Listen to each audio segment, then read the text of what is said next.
All right, we're back with chapter 1113, and I am so excited. This one did not disappoint at all. I'm mildly-ish, if you want to say disappointed, that we went with the obvious answer of what I'm pretty sure it's Mars is staring at when he went into the Punk Records room. It was the brain in a vat. We all knew that's what it was going to be. No big surprise there. But it does look pretty cool. It's bigger than I expected, and I'm not angry because we had the surprise twist of that being the wrong transponder snail. It wasn't the one doing the broadcast. I know a lot of people was suspecting that that one was a fake, but it is meaning that Vegapunk is trying to deceive anyone who comes after the broadcast. So I'm happy for that. He has a plan. He's thought this through. He filmed this video and had it prepared for the trigger when his heart stopped. And do we really think this is the only thing he's planning for this kind of situation? I think there's something else. And plus we have this reveal at the end of this chapter, so that's enough twist. We didn't need another twist. We can go with the average, or the obvious brain in a vat. Love that. Love it. Love it. Okay, so Mers has found that, and the broadcast is going. Now, I want to point out as well that Vegapunk is buying time, talking about his coffee and how hot it is, so everyone else can get their video transponder snails up and running. It's clearly whatever he's going to say should have a visual component to it. But is it really necessary? Is it worth the risk of someone interrupting the broadcast, assuming there isn't some kind of thing in place where there's no possible way for anyone to stop the broadcast? It's interesting that Oda includes information with Kaya, who is pretty wealthy, but she says that she doesn't have a video transponder snail because they're too large as a regular house pet, which means really only the large cities, anyone with really high wealth. We're seeing like group events with these video transponder snails. So how relevant are they?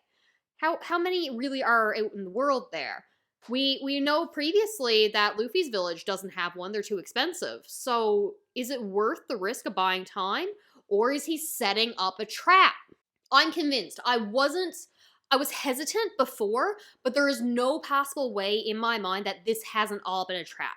And honestly, the decoy transponder snail kind of seals that, because he set that up intentionally to misdirect whoever came to stop the broadcast.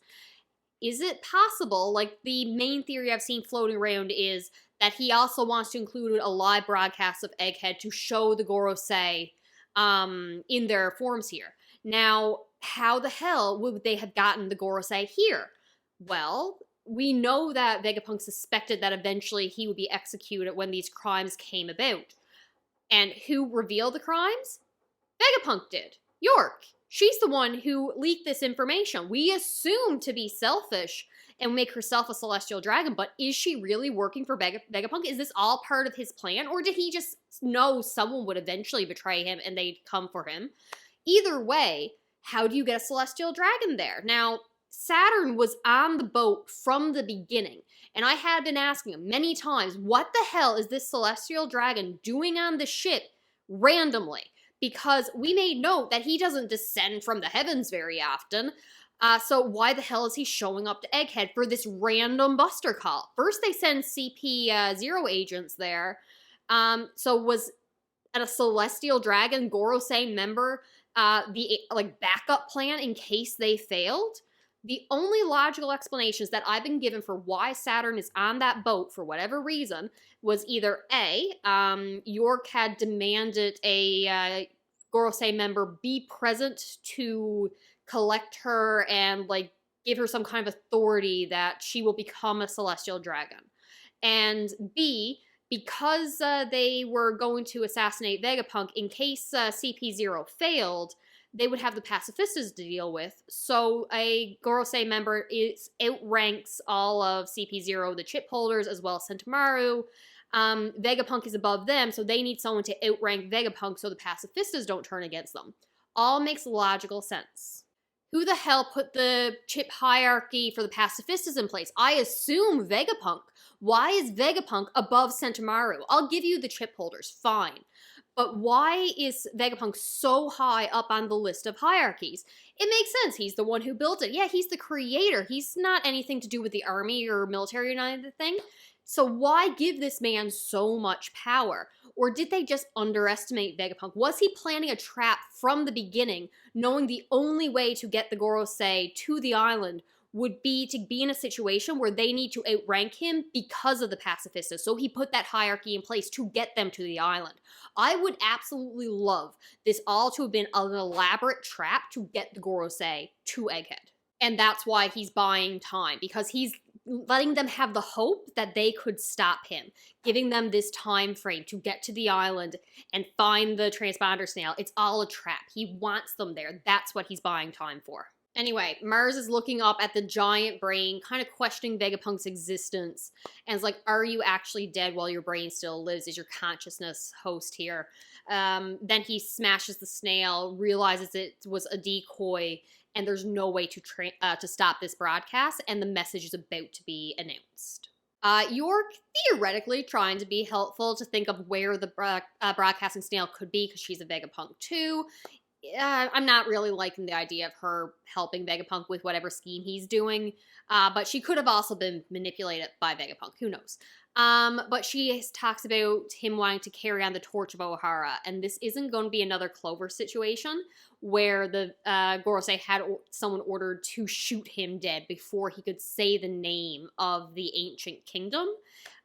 This time there's no stopping the message. So we get a flashback to Ohara, the death of Clover, and how he had been saying that the story was that anyone researching the Void Century would be looking for this ancient weapon that could destroy the world, when in reality it was the truth about the ancient kingdom. And again, Clover's was shot before he could say the name of that kingdom. But I love Vegapunk carrying on the will of Ohara, carrying on their mission, and following it through and succeeding and getting the message out there. I'm so excited. We cut to Sanji having a great scene. He hears Bonney in trouble, rushes to her, hits the best Gorosei member design guy, and gets him in the chin in a kick and sends him flying, but his horse path ends up biting Sanji. And then the giants come and they put him in like a headlock and trying to hold him down. Meanwhile, Bonney uses distorted future giant mode, and the giants are looking up at her like, oh my god, she's big, and she's crushing down on the Gorosei member. It's a delight. I love that scene. I will jump into the anime when that gets animated. Very excited for that. Insert obligatory comment how I am just convinced and waiting for confirmation that Bonnie's Devil Fruit is a quote-unquote failed version of the NICO Devil Fruit. I'm convinced. There's no other explanation to me. I need that to be true. We have Saturn climbing up to the top of the cliff, threatening Nami, Usopp, Chopper, Brook, and my darling angel Robin. We have her recognizing his voice as the one giving the orders for Clover's death. She's in shock. My girl is hurting. Darling angel, done nothing wrong in her entire life. Nami is an angel as well, saying we will protect Robin at all cost. She doesn't need any explanations. Robin just says that's a Gorosei member. She's like, what? How's that possible? Grabs Robin, summons Zeus. Usopp takes aim with the slingshot. Brook, always MVP. He's ready to fight. Chopper's in full puffball defense mode and just protect Robin at all cost. The Gorosei are talking about just destroying the entire plant thing, but they're like, we'll lose too much. Our chances of the Mother Flame, too much research, too much technology, the ships, everything. We just lose too much if we destroyed everything, which is interesting, which kind of means whatever secret they think is going to be revealed isn't enough to sacrifice the island and the Mother Flame. So the Mother Flame especially would be what's kind of holding them back, but I'm excited for that. Vegapunk in the broadcast is saying that he's had 2 grave sins. Like, there's the word with sins again. So I'm still hanging on to York saying not racking up any more sins. A couple of the comments saying she's just talking because she doesn't want to get the Celestial Dragons angry at her. But, like, I'm pretty sure she was talking to one of the Celestial Dragons, I'm pretty sure Mars, at the time when she had said, I don't want to rack up any more sins, or we don't want to rack up any more sins. And, like, he's a Gorosei member. He's a god. There's nothing he can do that isn't righteous, kind of thing. Anything he does is right in anyone else's eyes. So I feel like there's a hidden message there, and for Vegapunk to talk about sins as well, ending Jessica, because of course the official Viz translation I don't think uses sin. It's replaced with crime, and it'll only make it harder to get along with all you folks. I don't know. I don't know which version to trust sometimes, which got the best translation. Plus, I kind of like my tinfoil hat theories, so I'm going to stick with it. Oh, I forgot to mention, one of my favorite parts is going to be Mars being all upset, saying that wretched Vegapunk, he was much more cautious than we gave him credit for. And I'm like, yeah, he was. I'm just thinking back of Saturn saying, I'm a man of science as well, and you're not going to be able to get anything past me, Vegapunk, because apparently he can, and it's wonderful. All of them underestimated Vegapunk, and I'm so happy for that. I don't know. Like, is he talking about researching the Void Century? Is he talking about working for the government in the first place? The technology that he's used, the creation of the Mother Flame, and the power source fueling this weapon, the genocides that have committed, and he's like passively taken part in these things through his research and technology. He tried to help people, but all this bad stuff has come about. Is he talking about his involvement with Kuma? What sins specifically is he referring to, or is it just accumulation of everything? He talks about how he will be executed for his transgressions. And the world is shocked to learn that this broadcast would be triggered by the event of his death. His heart stopped beating, and no one can believe it. And then there's some rumors going on, or starting up, about how Luffy had been the one who was holding Vegapunk hostage, so are the Straw Hats responsible for his death? Conveniently, further going to show that Vegapunk had this plan from the beginning. Vegapunk had said, I don't blame the person responsible for my death, or something like that. I'm not here to pass judgment of what is right and wrong, if they're a good person or a bad person. And I'm just like, okay, Vegapunk knew at the beginning of this chapter that he was going to die. He filmed this message ahead of time, having planned for someone to take responsibility for his death. And he asked Luffy to help him, likely roping him into this plan that he already had thought out.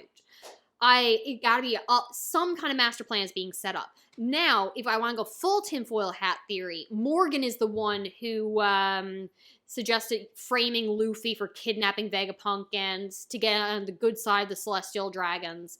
Is Big News Morgan involved in Vegapunk's plan? Was it all part of the plan and he's getting the scoop? But he's also a little upset about Vegapunk for outscooping him, kind of saying, hey, are you trying to put the newspaper out of business by having this announcement via broadcast?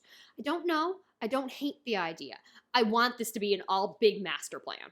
But of course, we get the finale, where the message is said to the world. Vegapunk is just like, the world as we know it will be sinking into the ocean. And oh, I love this. I was not expecting this, but I really shouldn't be surprised. I've only dabbled into some of the theories, but I've definitely seen the ones talking about a flood and something weird going on with the water, and I've seen it myself as I'm reading the series. Now, the main little things that I want to touch on here being first noted in like Alabasta, where we had the dance powder, which caused the rain, but it took water from elsewhere. Side note, could it be called dance powder because of Joy Boy's dancing? Just throwing that out there. To cause rain in one place led to a drought in another. And then you see Alabasta's geography, and it very clearly looks like there used to be surrounded by water, but has since been turned into a desert. So I'm assuming the last war dried a lot of things up, and that water is coming back now. We see it with Water 7 and Long Ring Long Land. That's a tongue twister to say. About the Aqua Laguna and the ocean tides and how they're pushed and pulled. We see it with the Mother Flame destroying an island, and with Ennis Lobby and that hole left behind. And after that attack, Lelucia, the ocean height rose like a meter high. We see it with Wano and old Wano, and they had to build above it, and like animals with freakishly long legs. Like, we know something weird is going on with the water, but to know that it's sinking. I'm leaning mostly towards this is going to be the fallout after the drought that happened in a void century. The consequence will be coming in now with rising tides. I'm kind of leaning towards that kind of vibe. The Noah exist. So obviously, maybe there had been a flood in the past and the Noah failed, or I wonder if it's possible someone used the dancing powder to prevent or slow down or delay a rain that will make flood, and they force the water to go elsewhere. Ooh, maybe they sent it to Old Wano, planning to hold the rain in the natural borders of Wano, but they know the borders are about to fail soon, or will fail soon, to flood the rest of the world. Probably not. I'm very confused. I want to know about the Noah. Was that used? I don't think so, because Joy Boy's promise failed. Why is the Noah at the bottom of the water? Why is it with the fishmen? What's going on with the water? Was there a flood in the past? Was there a drought in the past? When is the flood going to happen? Is it going to be a flood, or is everything literally just going to sink into the water and the water levels are going to remain the same? Does the knockup streams thing going to have an impact on this? What is the ancient weapons head play? How did the war happen? What did the ancient kingdom know? Who was the good guys? Who was the bad guys? Can Vegapunk please give me the rest of the message? I need to know. I need to know now. All right. Please tell me what you're thinking and how the sinking of the ocean's going to play in. Or how are the fishmen involved in this? Is this a good thing for them? Is this a bad thing for them?